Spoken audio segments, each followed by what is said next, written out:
진리로소이다. 힘겨운 때, 또 어려운 때를 지나도 하나님의 말씀을 품는 중심을, 이 구별된 마음을 간직한 인생은 하나님을 붙잡는 만큼 하나님도 놓치지 않으시는 은혜가 분명히 있습니다. 여러분, 열심히 살면서 꼭 하나님을 위한 구별된 공간, 생각과 마음의 삶의 시간에 하나님의 것을 지켜가시기를 축복합니다. 지난주 주일 오후에는 청평에 있는 교회에서 우리 마을 목장이 후원하는 이재석 선교사님 파송 예배에 참석했습니다. 근데 그 파송식이 의미가 있었던 것이 교회가 주관을 하지만 그 교회 주관하는 일을 그 교회 재직 중에 세 가정이 담당을 한 거예요. 사업하시는 두 분하고 의사 선생님 한 분에서 세 가정이 한 선교사님을 파송하는 그런 예배였습니다. 근데 제가 그 중에 한 기업을 이렇게 보니까 참 마음이 찡하고 감동이 됐던 점이 딱 이 얘기예요. 처음에 청평에 들어갈 때는 사업이 쫄딱 망하고 어려워가지고 이 사업이라는 게 잘 될 때는 막 한 달에 뭐 몇천만 원, 몇 억이 왔다 갔다 하더라도요. 안 될 때는 수중에 10원 한 장 없는 게 있거든요. 근데 그게 한 두세 달만 되면 그냥 완전히 빈털터리가 되는 겁니다. 그게 완전히 빈털터리가 돼가지고 자기 친구가 여기라도 와서 있어라 하면서 시골에 집 있던 방 한 칸을 친구한테 내려가지고 이 집사님이 거기는 이제 들어가서 얼마나 또 충격을 받았겠냐고 자기가 그래도 좀 행세하며 살다가 그냥 쫄딱 그렇게 돼가지고 친구가 세준 집에 한 칸 얻어가지고 거기를 들어가 있는데 근데 뭐 현실은 현실이니까 안 되겠다 싶어가지고는 면목 없지만 친구한테 나 호떡 장사라도 하게 니약 하나 사달라고 그래가지고 그때 당시에 5만 원인가 얼마인가 그 중고 니아카를 사가지고는 호떡 장사를 시작했답니다. 송평역 앞에서 호떡 장사를 막 시작했는데 잘 되더라는 거예요. 또 교회는 또 뻔히 보이지 얼마나 마음에 또 사모함이 있겠습니까? 못 보자 와서. 그래도 하나님은 놓치지 않는 중심이 있다는 게 그게 소중한 거예요. 얼마나 또 소원을 품고 기도를 했겠냐고. 내가 꼭 이 사업은 하면서 기도를 했대요, 진짜로. 그런데 그렇게 하다가 이제는 조그만 가게 얻어서 떡볶이 장사를 시작했던 거지. 근데 떡볶이 장사가 대박이 난 거야. 청평에 놀러 가는 사람들은 거기 맛집 리스트에 한식, 왜 그게 한식이지? 분식 아닌가? 일본으로 그 떡볶이 가게가 딱 끝내는 겁니다. 그러니까 일부러 그 역에 내려서 젊은 친구들이 거기 가서 떡볶이 먹고 리뷰 남기고 순식간에 삽시간에 이름이 퍼지고 대박 유명해졌지. 그래가지고는 아예 전국 체인방을 만들어서 그 떡볶이 인터넷에도 살 수 있고 전국으로 떡볶이 체인점 이제 하는 본점이 돼버린 거예요. 순식간이지. 그런데 지금 그렇게 선교사님 파송한다니까 앞장서서 주관하는 일을 하니까 네? 얼마 전까지 호떡 굽던 양반이 전국 체인만 갖고 이게 사람 생각으로는 안 되는 것 같은데 생각과 마음에 하나님의 자리가 있느냐 없느냐라는 것이 오는 시간을 만든 가장 소중한 하나의 기초가 된다고 생각을 합니다. 여러분 힘들고 어려운 상황이 문제가 아닌 겁니다. 내 생각에 내 일생에 하나님을 위해 구별된 것이 있느냐 그걸 지키는 사람은 하나님도 지켜주시고 또한 하나님께서 뭔가 하실 일에 기왕이면 마음과 뜻이 서 있는 그 인생을 사용하시는 거 아니겠습니까? 여러분 그 자리를 꼭 지키시기를 바랍니다. 자녀들하고 예배하는 시간도 여러분 많으면 많을수록 좋고 함께하는 시간은 좋습니다. 어쨌든 우리 자녀들이 성장하고 잘 되면 얼마나 복이 됩니까? 저는 우리 애들이 뭐 승진했다고 또 명함가 좀 나 이거 꼭 끼고 있지 않습니까? 이거 우혁이가 승진했다고 나한테 명함 주고 간 거 다 꽂아놓고 어차피 책갈피 필요한 거 기왕이면 애들 명함 꽂고 한 번이라도 더 보면서 이 녀석이 잘 돼야 됩니다. 기도하지요.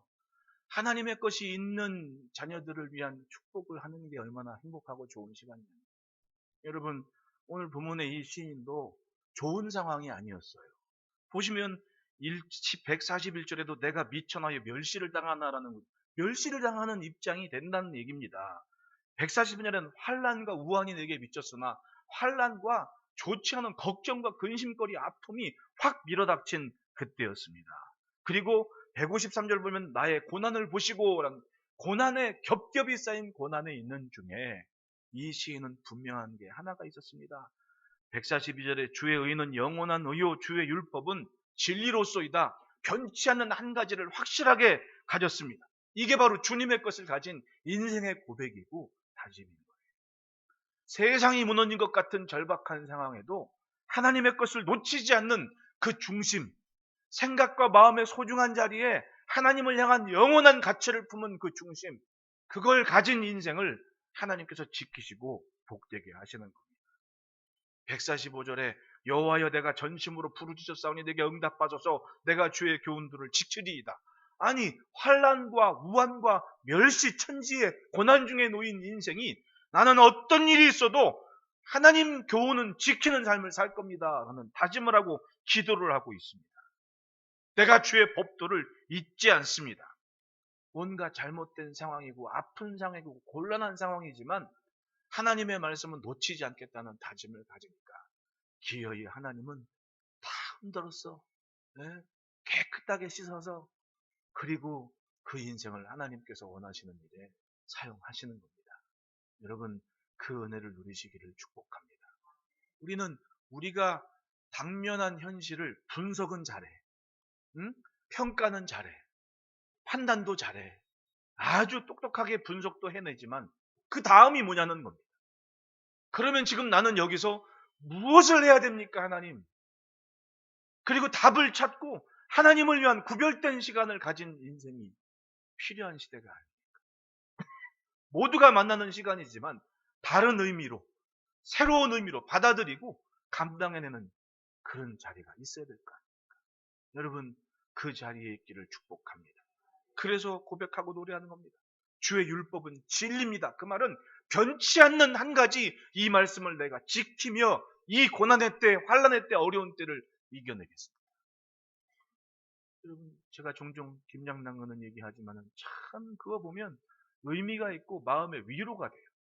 우리 권사님들이 배추 막 씻어가지고 절여가지고 숨죽인 배추 물에 막 헹굴 때, 저 배추가 참 시원하겠다.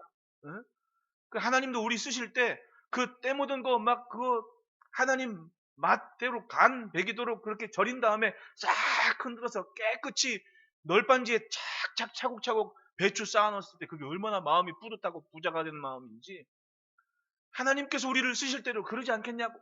때 묻은 거 탁탁 씻어가지고 절여가지고 소금에 탁 소독도 하고 딱 절여가지고 맛이 즉 하나님께서 뭔가 하실 만하게 숨죽인 다음에 그걸 딱 햇빛에 말리는 거예요. 지금이 바로 그런 때가 아닌가. 환난과 우환이 있고 고난의 때를 지나면서 그리고 아직 오지 않은 시간은 남아있는 이때 우리는 어떻게 내일을 준비하겠습니까? 다른 게 아닙니다. 하나님의 말씀이 정이고 빛이 돼서 그걸 소중히 여기는 인생들이 이 땅을 행진할 때 하나님은 그 다음 하나님께서 하실 준비한 그것을 바로 그 심리 앞에 이렇게 열어놓으시는 거예요. 여러분 열어주시는 주님 만나시기를 축원합니다. 그러므로 따라합시다. 말씀을 즐거워한다. 143절에 환난과 우환이 내게 미쳤으나 주의 계명은 나의 즐거움이니이다. 여러분 이거 벌써 7제입니까? 8제입니까? 119편 다루면서 늘 얘기하지만은 법도, 계명, 율례, 말씀, 그러니까 하나님의 도 이런 즉 하나님께서 내게 뭔가 말씀하시는 또 하나님께서 정해놓으신 또 하나님께서 선포해 놓으신 그런 모든 하나님의 말씀의 범주 안에 있는 하나님의 뜻을 알고 마음을 알고 가까이 갈 수 있는 법도와 방법 앞에 나는 어떻게 사느냐 그 말씀을 즐거워한다는 겁니다. 어느 때 환난과 우환이 내게 미쳤지만 즉 진짜 우리말로 힘들어 죽겠는데 나는 하나님의 말씀은 즐겁습니다. 하나님을 만난 인생과 그렇지 못한 인생은 분명히 같을 수가 없습니다. 달라요. 정말 오래도록 영원히 품어야 할 가치가 무엇인지 발견을 합니다. 그리고 그것을 붙잡고 그것에 맞춰 사는 거예요. 예수님을 만난 삭개오를 보십시오. 이 사람은 그 시대 사람들이 평가할 때 죄인이요. 왜? 네, 돈 좋아하고 아주 그냥 돈 때문에 자기 동포들의 아픔은 아랑곳하지 않고 일단 나는 먹고 살아야지 아주 욕심꾸러기가 돼가지고 사람들은 아예 그 사람을 죄인 취급을 했습니다. 그런데 그 죄인들 중에도 대장이 돼버렸습니다. 세리장이라 그러지 않습니까? 그런데 이 사람이 사람들이 평가하는 삭개오와 삭개오 자신이 하나님 앞에 서는 모습은 뭔가 차이가 있었습니다. 예수님에 대한 소문을 들었죠. 예수님이 자기 마을 지나간다고 하니까 좀 보고 싶고 뵙고 싶고 그래서 나뭇가지 위에 올라가서 어떻게 하든 주님 얼굴 보려고 하는데 이게 웬일입니까? 예수님은 마치 자신을 알고 계셨다듯이 자기 이름을 알고 계신 겁니다. 자기를 보더니 삭개오야 이리로 내려와라라고 하는 그 많은 사람들 앞에 자 보십시오. 그 시대에 굉장히 유명하신 분이 그리고 하나님이 보낸 그리스도라는 생각을 갖고 있는 사람들이 대다수니까 기다리고 있을 거 아닙니까? 근데 그 주님이 즉 사람들의 생각에 존귀하고 존중받으시는 분이 자기 이름을 지명해서 딱 부를 때 삭개오의 위치가 얼마나 달라지겠냐. 삭개오는 그 순간 사람들이 예수님이 어떻게 저 사람을 알아? 궁금할 거 아닙니까? 그리고 예수님 보란 듯이 내가 오늘 너희 집에 유할 것이다 라고 선언을 해버리시는 거예요. 아니 죄인 집에 예수님이 가신다고? 예수님은 뭐라고 말씀은 안 하셨지만 그 한마디에 삭개오는 신나서 즐거워하여 영접했다 그래요. 그리고는 예수님이 뭐라고 말씀도 안 했는데 자신이 이제껏 추구한 가치와 앞으로 추구할 가치가 바뀌었습니다. 예수님, 내가 내 소유의 절반을 팔아서 가난한 자들에게 나눠줄 것이고 내가 이제껏 누가 나 때문에 억울한 일이 있었으면 내가 그 사람들한테 4배나 갚을 겁니다라고 자원하는 마음으로 주님 앞에 고백을 하지 않습니까?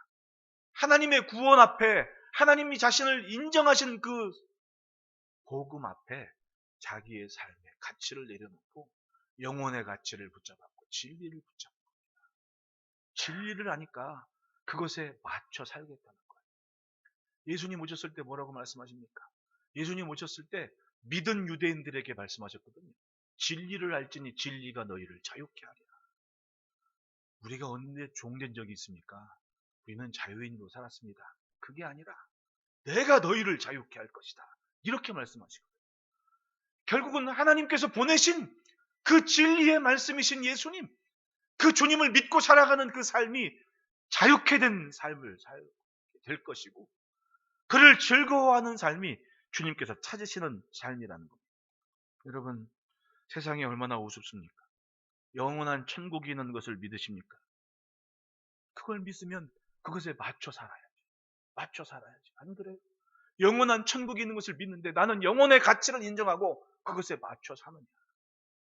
저희 선생님이 전도사 때 그때는 72년인가 아마 그때부터 사역을 시작하셨는데 그때는 마을에 염이 있거나 장례가 있으면 직접 목사님들이 염을 하고 막 그러셨대요.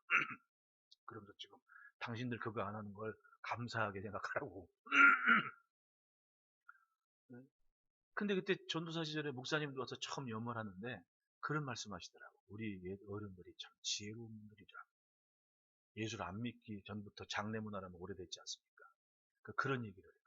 예수 믿는 사람이 죽은 것과 예수 안 믿은 사람들의 죽은 게 다르다. 그러니까 예수 믿는 사람은 마지막 순간에 예배하고 찬송하고 기도를 하니까 몸이 부들부들하고 다 이렇게 편하대요. 그러니까 수의를 입히기에 편했대요. 그런데 예수 안 믿는 사람을 염해서 수의를 입을 때는 이게 몸이 굳어가지고 펴지지가 않는다 그러더라고요. 그 잘 모르는 경험 없는 목사님들은 그거 할 때 막 억지로 이렇게 하려 그래가지고 막 뚜둑뚜둑 소리가 나고 막 부러지고 못한다 그래요. 그래서 옛날에 우리 장례 문화에는 사람이 운명을 하면 하루 지나서 입관식을 하는 거예요. 왜냐하면 하루가 지나야 이게 풀린다는 거지. 그러면서 장례 문화를 할 때 우리 조상들이 참 지혜로웠다는 걸 말씀하시고 또 하나는 예수를 믿는 사람들의 마지막은 참 다르다. 왜냐하면 그동안 영혼의 가치를 인정하고 소중하게 사모하던 그곳을 향해 가니까 모든 걸 내려놓고 편안히 마지막 시간, 아니 거쳐가는 시간을 경건하게 그리고 온전하게 지켜갈 수가 있다. 참 좋은 걸 배웠습니다.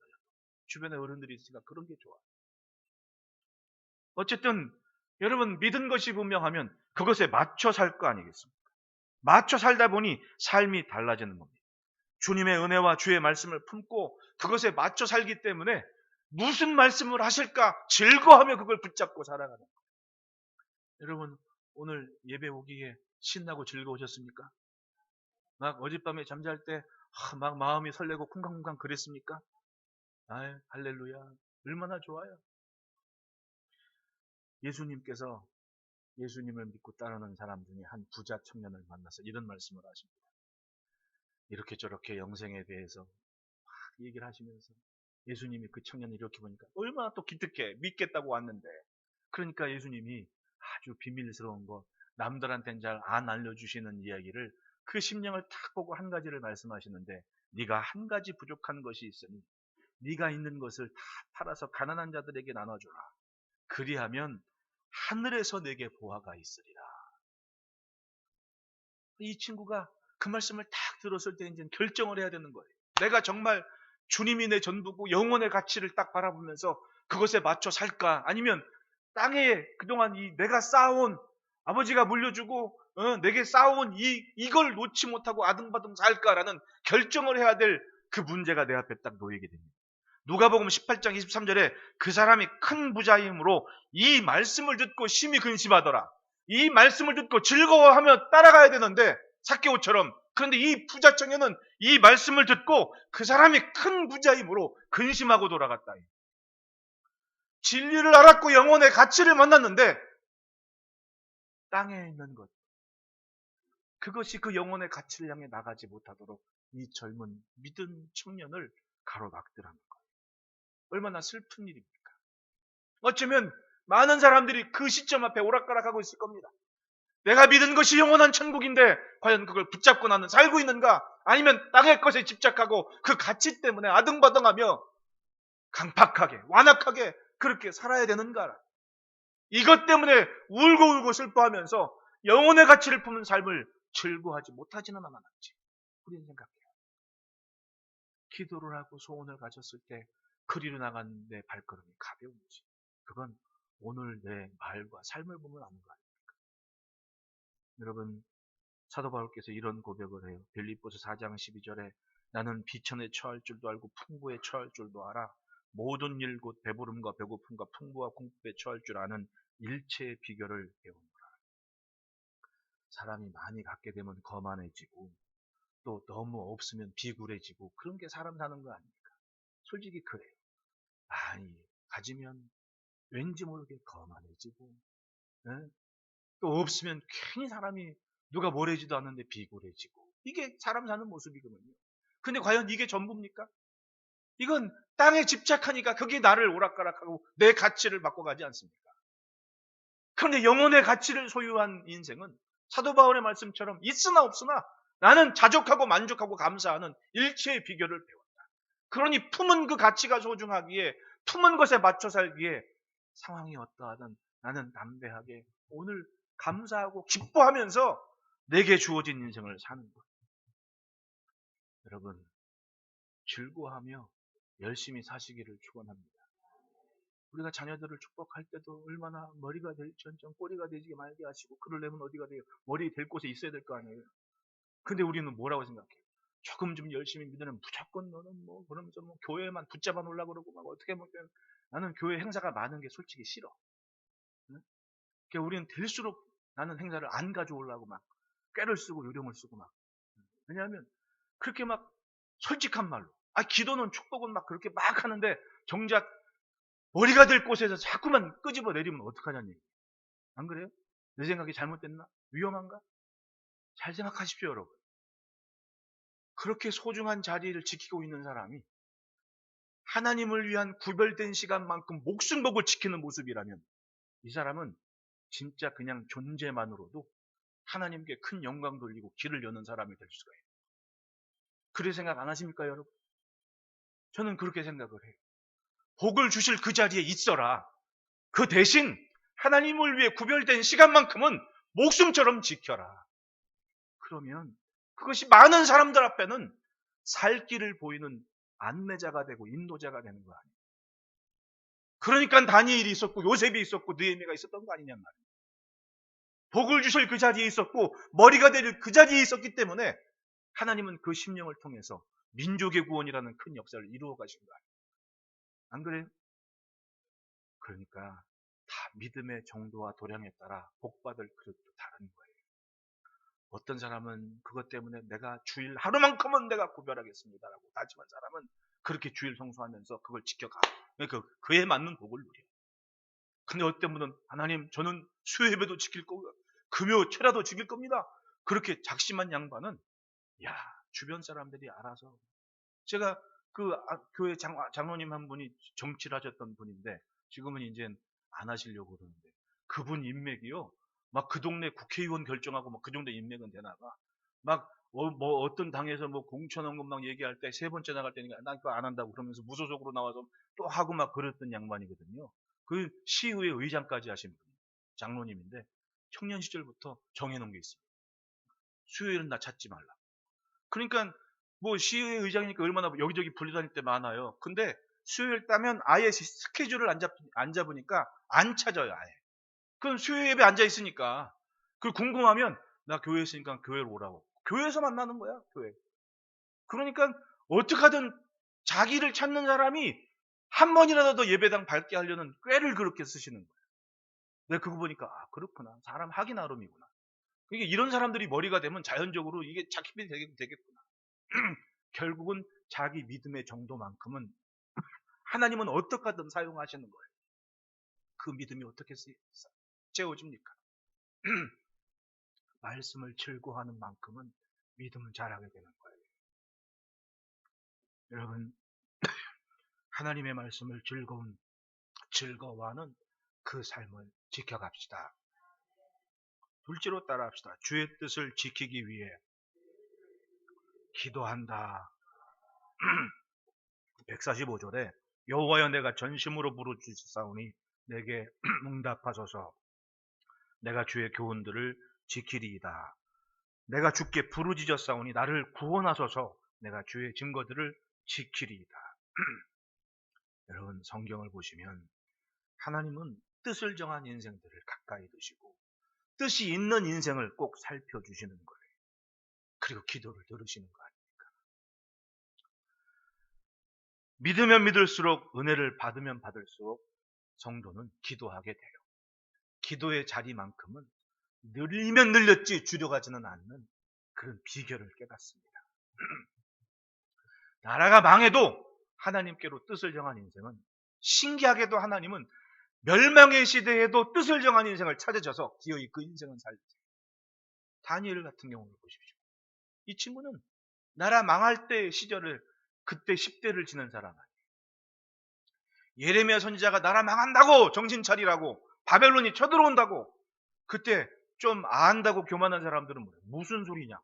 예루살렘은 하나님의 성전인데 왜 망하냐고 까불지 말라고. 그랬더니 예레미야 보고 너 나라 망하는 넌 바벨론의 역적 아니냐고 막 그러면서 막 바벨론하고 힘을 견줄 만한 애굽에 원조를 보내고 막 예? 교공도 바치고 우리를 도와달라고. 어떤 사람은 짐 싸갖고 애굽으로 피난 가고. 그때 예레미야가 피난 가는 사람들한테 야 지금 피난 갈 때냐고. 그냥 항복하고 손들고 회개하고 하나님 찾는 게 지금 길이라고. 나라가 망해도 70년 차면 다 돌아와서 다시금 회복가질 것이라고. 지금은 우리 정신 차릴 시간이라고 막 외치니까 이거 반역잖아. 간첩이라고. 온갖 구박 다 받으면서 그렇게 눈물 흘리면서. 그런데 그렇게 눈물 흘리면서 외치는 게 공짜가 아니더라. 그 얘기를 들은 젊은이들이 있었는데 10대 때 그 얘기를 들은 양반이 다니엘과 사드락과 메삭노가 아벤노가 같은 친구들. 이 친구들이 나라는 망해서 바벨론으로 포로로 잡혀가지만 이 젊은 친구들의 마음에 들었던 얘기는 뭡니까? 그래도 우리에게 말씀이 있지. 그래도 우리는 하나님의 민족 아니냐. 포로로 잡혀가서 다니엘서에 보면 뭐라 그래요? 뜻을 정했다 그래요. 뜻을 정했다. 그게 다니엘서 1장에 나오는 얘기입니다. 10대 파릇파릇한 어린 소년이 뜻을 정했습니다. 내가 절대로 하나님을 향한 이 마음, 이 뜻은 굽히지 않겠다. 그랬더니 환관장에게 은혜를 입게 하지 않습니까? 뜻을 정했으니까 나라가 망했는데도 이 젊은이가 존귀하게 자랄 수 있도록 하나님께서는 은혜를 베풀어서 배려를 해주셨다는 겁니다. 결국은 그 젊은이가 자라서 총리가 되니까 진짜 그 말 그래도 머리가 될지언정 꼬리가 되지 않게 하시는 신명기의 복을 그대로 받아가지고는 어떡합니까? 거기서 70년 세월 백발의 노년이 됐지만은 고레스라는 왕 앞에 편지를 지면서 여기 당신 이름 있지 않냐고. 그러니까 이스라엘 민족을 가서 예루살렘으로 보내서 성전 재건하도록 그렇게 하라고. 고레스가 하나님 믿는 사람도 아닌데 성경책에 자기 이름 나와 있는 거 보고는 깜짝 놀래가지고 다른 이들에게는 주신 적이 없는 신기한 직서를 내려서 유대인들이 가서 성전 지으라고. 할렐루야. 이게 어떤 일 때문에 이루어진 거예요? 뜻을 정한 후에 기도하고 하나님 붙잡은, 뜻을 지키기 위해 기도하며 하나님의 말씀을 품은 그 인생을 통한 역사 아닙니까? 기도할수록 주님께 가까이 하면 갈수록 우리는 그리워요. 무엇이 하나님의 음성과 하나님의 뜻이 기도하는 만큼 분명히 보여지고 알려지고 마치 내게 말씀하시는 것처럼 여겨지니까 내 믿음의 길을 지키는 거예요. 힘겨울 때는 깊은 밤을 홀로 지나는 것 같아요. 147절 보십시오. 내가 날이 밝기 전에 부르짖으며 주의 말씀을 바라싸우며 주의 말씀을 조용히 읊조리려고 내가 새벽녘에 눈을 떴나이다. 참 진짜 시는 시야. 날이 밝기 전에 부르짖으며라는 얘기는 날도 날이지만 인생 자체가 어두운 거야 지금. 사방을 둘러봐도 깜깜한 거야. 왜? 환난과 우원이 내게 닥쳤으며 고난 가운데 있으며 사람들이 나를 멸시하며. 여러분, 멸시받는 인생이 날이 밝기를 기대하겠습니까? 안 왔으면 좋겠다. 정말 사람이 힘들 때는요, 날이 안 밝았으면 좋겠다. 내일이 그냥 안 왔으면 좋겠다. 여기서 끝났으면 좋겠다. 내가 재밌는 얘기 하나 해줄까요? 어쩌 그럴 때가 있었습니다. 군대에서 일병 때 근무를 쓰는데 산꼭대기에서 칼바람 맞으면서 근무를 쓰는데 칼바람 맞으면서 산꼭대기인 게 쉬운 일이 아니에요. 여러분, 산꼭대기에 있는 데는요, 지금 다 그냥 얼음판이야, 얼음판. 그래서 밤중에 근무를 쓰는데 일병 때가 제일 힘들 때거든요. 군대 갔다 온 친구들 여기, 응? 할 것도 많고 챙길 것도 많고 살림꾼이야, 힘들어. 그게 밤중에 나가서 근무를 쓰는데 도저히 몸이 지탱하지 못해가지고 눈은 딱 뜨고 있었어요, 이렇게. 근데 그런 게 있더라. 눈이 떠져 있었고 보여요, 앞에. 근데 내 몸이 자고 있더라니까. 여러분, 그런 적 없죠? 나는 사람이 유체 이탈이라고 해야 돼. 나는 분명히 뜨고 보고 있었는데 내 몸이 자고 있어요. 딱 선임한테는 들키면 안 되니까 선임은 이제 아주 여유 있는 양반이야. 아예 자두만 저 초소에 들어가서 자기. 그땐 병장 한 중간 된 양반인데 저도 자. 나는 같이 잘 수 없잖아요. 그러니까 밖에 나와가지고는 한 30, 여기서 저기 전도사님 앉아있는 곳에 나무 한 그루가 있어가지고 나무가 딱 각도가 좋아. 소나무가 참 좋아. 왜냐하면 각도가 약 요 정도가 누워있는 거야. 그러니까 멀리서 보면 서 있는 것 같은데 난 사실은 그 나무에 등지고 다 누워있었던 거야. 얼마나 꿀잠이 오던지. 눈은 떴어요. 근데 나는 몸은 자고 있는 거야. 근무를 쓰고 철모도 뒤집어 쓰고 겨울이니까 막 입은 덥겠고 아주 바람도 없이 따뜻하게 이렇게 있는데 저 밑에서 누가 기어 올라오는 거예요. 근데 이제 우리 부대는 아닌데 사령부에 일찍 쓰는 사람이 있는데 성이 도가야. 도중사라는 얘기입니다. 우리는 도둑놈이라고 불러. 왜냐하면 밤중에 남의 근무 쓰는데 와가지고 이렇게 근무를 이제 순찰하게 적발하면 뭐 군기교육대건 영창이건 하여튼 그건 부대 자존심 문제고 또 병들에게는 하여튼 안 좋은 거. 그거 한번 걸리면 부대 전체가 뒤집어지는 거예요. 근데 이제 그 양반이 하필이면 저 아래에 있는 부대인데 밤중에 그 산꼭대기를 올라온 거예요. 익히 들어 알고 있지만은 그게 그러잖아요. 나는 아니겠지. 근데 난 거였어. 거기를 이렇게 기어오는데 내가 눈이 봤어요. 저렇게 오는 게 딱 눈에 보여. 그러면 이제 밤중이니까 손들어 움직이면 쏜다. 이걸 해야 되잖아요. 자고 있는데 내 몸이. 나는 눈 뜨고 저 오네 이러고 있는데 몸이 자고 있는데 어떡해. 내 앞을 지나가더라고. 지나가도록 나는 눈 뜨고 목도 안 돌아가요. 그냥 이렇게 보고 있는 거야, 몸이. 그거 신기하더라니까. 그리고는 곤히 주무시고 있는 고참한테 간 거지. 그러니 어떻게 되겠어요? 죽도록 맞았지. 도중사한테. 근데 내가 군대 가기 전에 교회 그 연극 같은 거 잘했거든요. 그 도중사라는 양반이 두들겨 패는데 고참은 안 두들겨 패. 이 쫄병만 두들겨 패지. 그 병장은 또 병장 대우를 해주더라고, 이 간부들은. 그러니까 한번 딱 이렇게 철모로 나를 딱 때리는데 딱 순간에 나는 이건 이대로 맞으면 사망이겠다 싶어가지고, 이 산꼭대기에 진지가 이렇게 있으면 잔디로 이렇게 막 잘 해놨거든요. 잔디를 잘 해놔요. 그래서 시간을 벌기 위해서 철모가 내 가슴에 닿을 시점에 기가 막히게 나는 뒤로 나뒹 걸었어요, 그냥. 그러면 뚝으로 한 세네 바퀴 굴러 떨어지는 거야, 이렇게. 아주 푹신해요, 잔디가. 그러면 그거 살짝 굴러오고 신으면 되지, 이러면서 올라오는 거야.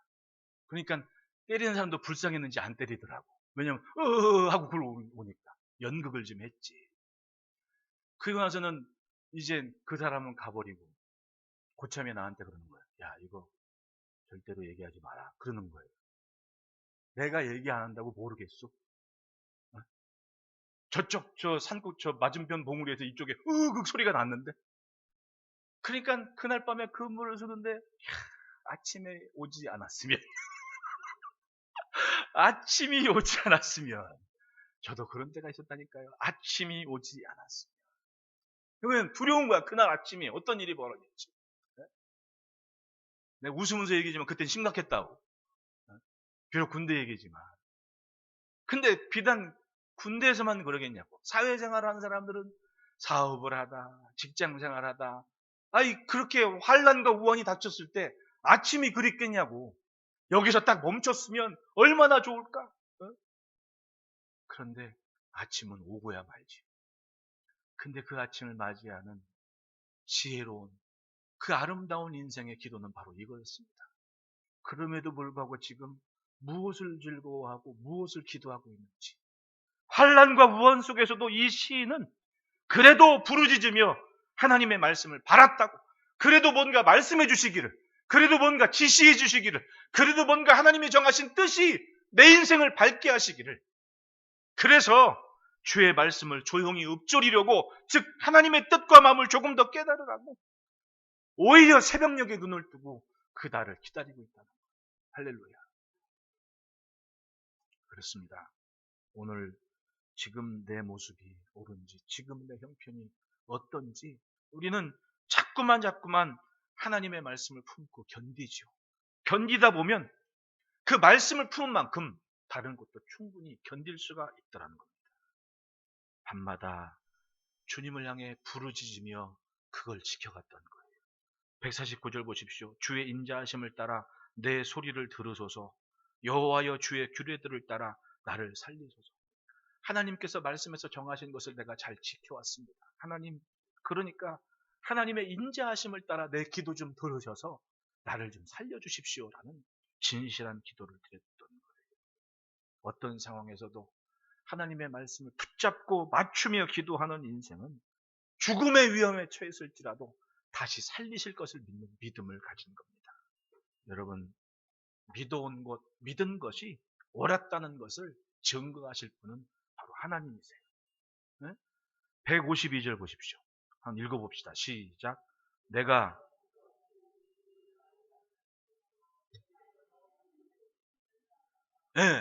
이제껏 하나님께서 보여주신 증거들을 내가 다 알고 있습니다. 나도 거기서 예외로 만들지 마시고 그것처럼 나도 그렇게 살려주시고 나도 그렇게 세워주십시오.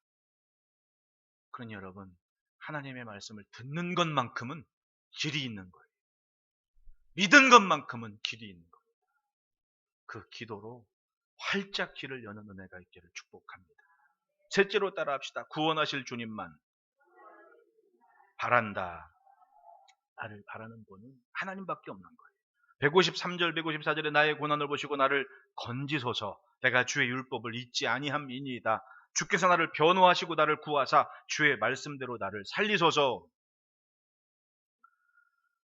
이 시인은 어떤 상황에서도 하나님께서 자신을 건지실 것, 즉 구원하실 것을 믿는 믿음을 가졌습니다. 그래서 담대하고 그래서 당당할 수 있었던 거예요. 그래서 우리가 믿음만큼 평안을 누릴 수가 있습니다. 그리고 믿음만큼은 항상 하나님은 은혜를 주시는 거예요. 옛날에 벌써 한 13년 전인가 이분이 사업을 하다가 망했습니다.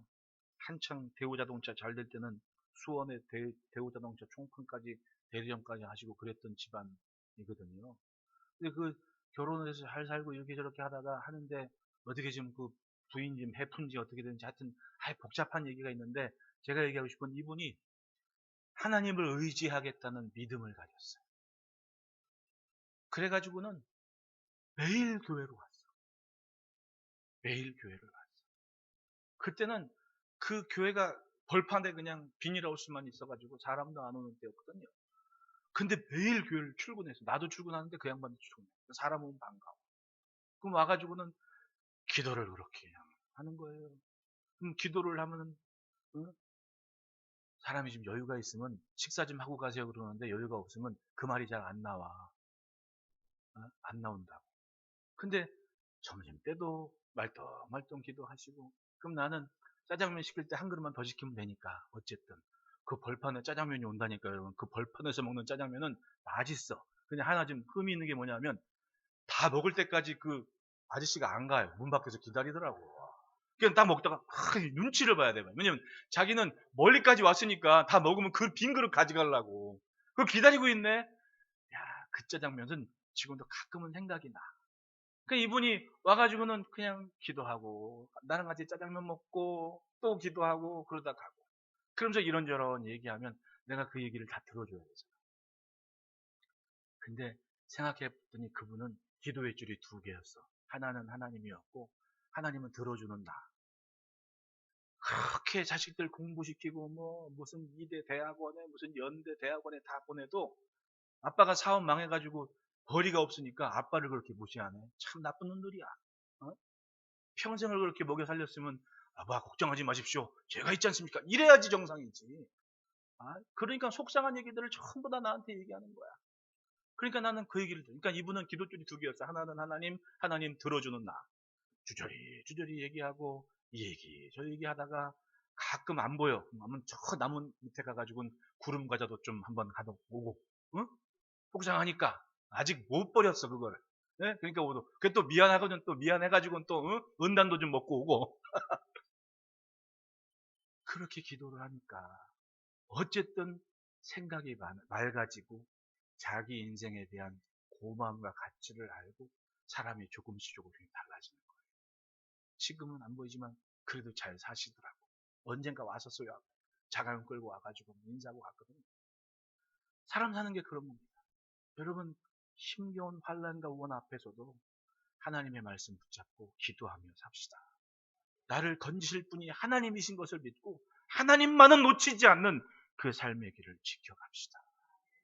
예수님을 만나는 그 인생의 믿음은 하나님도 기다리고 지켜보시는 거예요. 어떤 나병 환자가 예수님 만났을 때 이렇게 외치거든요. 마태복음 8장 2절에 한 나병 환자가 나와 전하며 이르되 주여 원하시면 저를 깨끗하게 하실 수 있나이다. 이 유대인들은, 나면서부터 유대인들은 하나님 직속 자녀들 아닙니까? 자기들 고집에. 그 나면서부터 자란 게 듣고 자란 게 하나님 말씀이 메시아가 오시면, 그리스도께서 오시면 우리를 깨끗하게 낫게 하시다는 소망은 갖고 자랐거든요. 근데 어쩌지 살다 보니까 자기가 나병 환자가 됐고, 생각해보니까 어릴 적부터 들은 말씀이 있었고, 근데 소문 듣자 하니 굉장하신 분이 자기 앞을 지나가고, 혹시나 당신이 메시아 있으면 원하시면 저를 깨끗하게 하실 수 있나이다 라는 소망을 가진 거 아닙니까? 어릴 적부터 들은 말씀이 소망이 됐고 힘이 되고 한 줄기 빛이 돼서 주님 앞에 지나가실 때 그 기회를 놓치지 않고 깨끗하게 치료받을 수 있는 은혜를 입은 거예요. 큰 여러분, 하나님에 대한 소망을 품고 삽시다. 어떤 상황에서도 하나님의 말씀 품고 있는 나를 하나님께서 건지신다는 믿음을 갖고 삽시다. 160절의 주의 말씀의 강령은 진리이오니 주의 의로운 모든 기회들은 영원하리이다. 영혼의 가치를 알았습니다. 진리는 영원하라는 믿음을 가졌습니다. 이것만큼은 절대로 포기하지 않습니다는 각오를 가지고 하나님의 구원을 기대합니다. 힘든 때를 지난다고 합니다. 하지만 믿음만큼은 주의 말씀에 의지하여 샘솟는 기쁨과 구원의 감격과 기대 속에 사는 은혜가 있기를 축복합니다. 진리를 붙들고 사는 지금 이 모습이 하나님의 이름과 하나님의 구원이 증거될 통로가 된 것을 믿으시고 하나님 앞에 우리의 삶을 가져가시고 하나님의 손길에서 만들어지는 인생을 만나시기를 축복합니다. 기도하겠습니다.